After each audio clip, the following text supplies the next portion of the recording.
Human methods have always been particularly noteworthy for being overkill. Admiral Tallon flipped through several pictures on the large projected screen behind him. The Battle of Yavon 5. Humans called it light bombardment. The picture behind him depicted 5 battle cruisers in orbit, all simultaneously firing orbital artillery toward the terrorist stronghold known as the Keep. Over 2 megatons worth of ordnance were dropped on a 50-square-mile area. When questioned about the severity of their method, human ambassadors frowned in confusion and stated, "That's just the nature of orbital fire support." A screenshot of a human news website flashed behind the admiral. The bombardment was so trivial that it was little more than a footnote under a footnote titled, "Human Volunteers Aid in Peacekeeping Operations." For those who were not alive 100 years ago, the keepers of the sacred word, as they called themselves, were the most dangerous terrorist cell the galaxy had seen in over half a century. To the humans, they were little more than a fly to be swatted. One of the most infamous pictures of all time was the next to be presented, a human soldier onlooking the ruins of the entire city of New Colante. A small armada of frigs lingered over the city's smouldering corpse, while blasting autocannon fire at anything that dared peek its head out of the rubble. Despite all of this destruction, the soldier appeared to be entirely relaxed. Her rifle was slung over her shoulder, and she rested lazily against a tree. It is reported that this lone human soldier had been part of the first wave of drop troopers to make landfall around New Colante. According to both human and independent reports, the soldier managed to kill at least 57 enemy combatants single-handedly before being evacuated from the surface shortly after this photo was taken. The entire city of New Colante and everything within a 200-mile radius of it was turned to glass by nuclear warheads.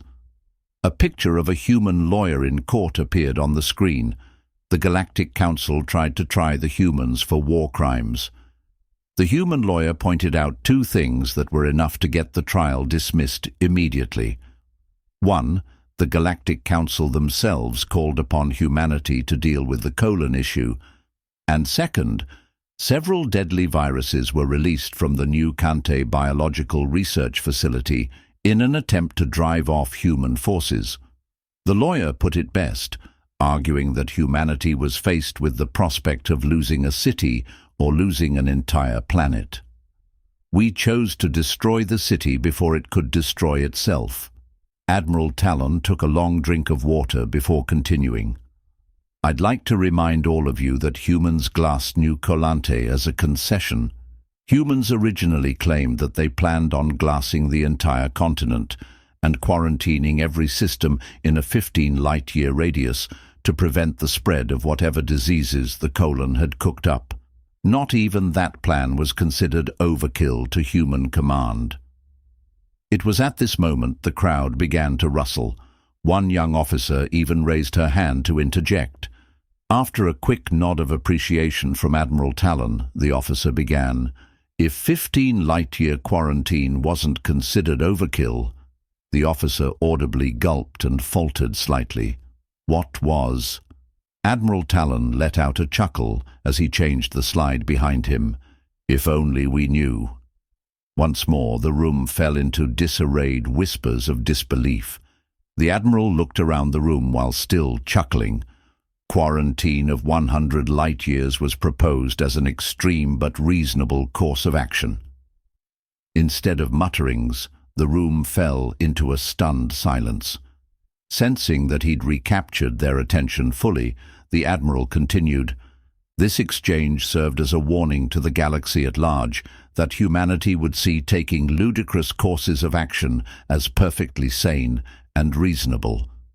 Because of this, we ramped up our surveillance on human projects substantially in the following years, decades, and as of now, centuries. What we have revealed is certainly insane, but also incredibly revealing." The pictures changed rapidly and varied wildly in scope and scale. Photographs of diplomats, engineering projects, battle fleets, corporation logos, government insignia, backroom deals, the whole 9 yards. What you are about to be informed of is highly classified. Anyone leaking it will face court-martial and very possibly execution. But it is critical that you see this information just to see the nature of the beast that is humanity. Once more, pictures swapped randomly until eventually a video began to play. The dim lights in the gargantuan meeting hall darkened completely. What was being displayed on screen was nothing short of monumental. Subtitles displayed. A large grouping of human military assets is seen amassed near an anomalously large hypergate. The camera zoomed and panned for a better view. The number of visible human warships is 11,127. GIA Officer 1.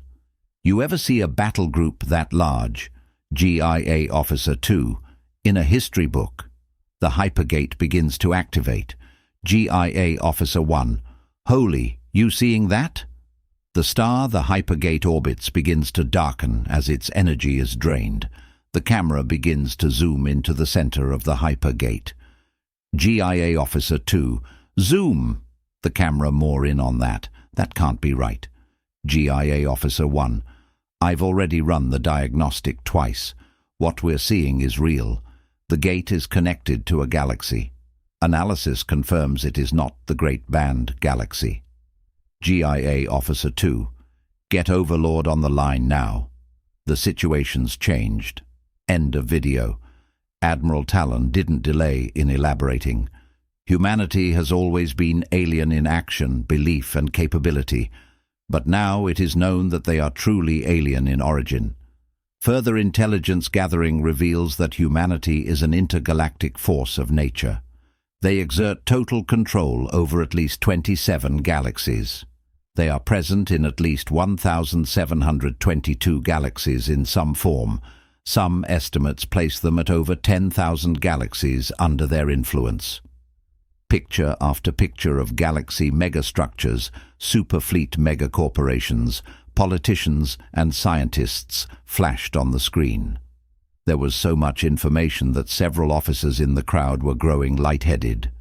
What we are dealing with is a Type 3 civilization.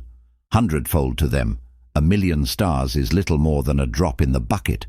100 light-year quarantine isn't even an inconvenience. It's just business as usual. The next slide that came on made everyone in the room, the Admiral included, wince. It was a map of the aptly named Great Rift of Althor. Just 10 years ago, the Great Rift opened. It swallowed with it an entire star cluster.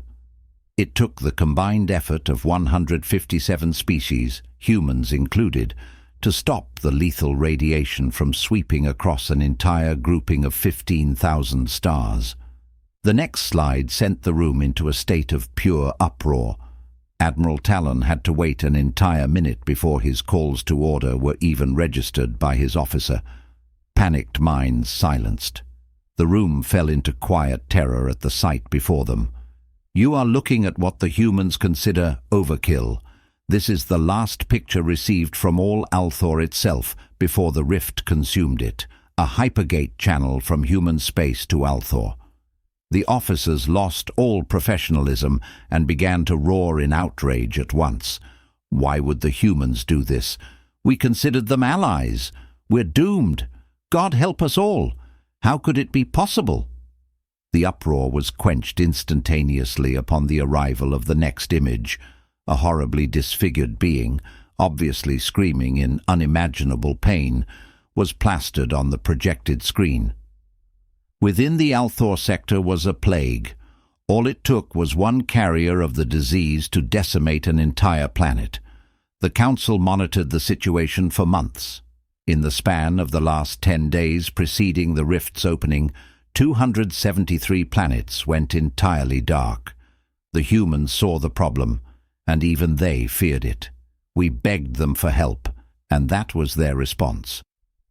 On display was a quasar, An active, supermassive black hole with gargantuan constructs channeling its energy into a beam of pure annihilation. This human hyperweapon is the most destructive device the universe has ever seen. They've harnessed the power of the quasar, focused it further, and used it in times where overkill is truly necessary.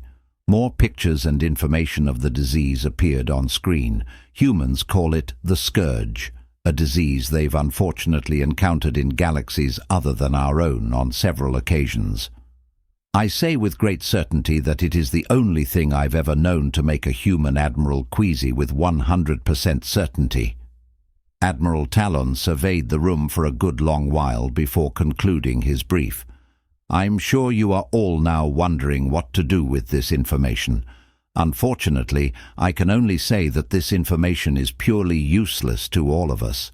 We exist at humanity's whims and could be eradicated just as easily. My final wisdom to all of you is this: humans have proven time and time again to be nothing if not helpful. They show no signs of undue aggression. They form treaties, broker peace. They check all the boxes of a civilized species. What I'm telling you is, under no circumstances, go against the grain with humanity. They know best and have enough firepower to make us see or blind us with it, should they see fit. Standard practice to them is apocalypse to us. Overkill to them is annihilation to the whole universe. What I'm telling you is, don't bring a cruiser to a quasar fight. In short, don't piss the humans off.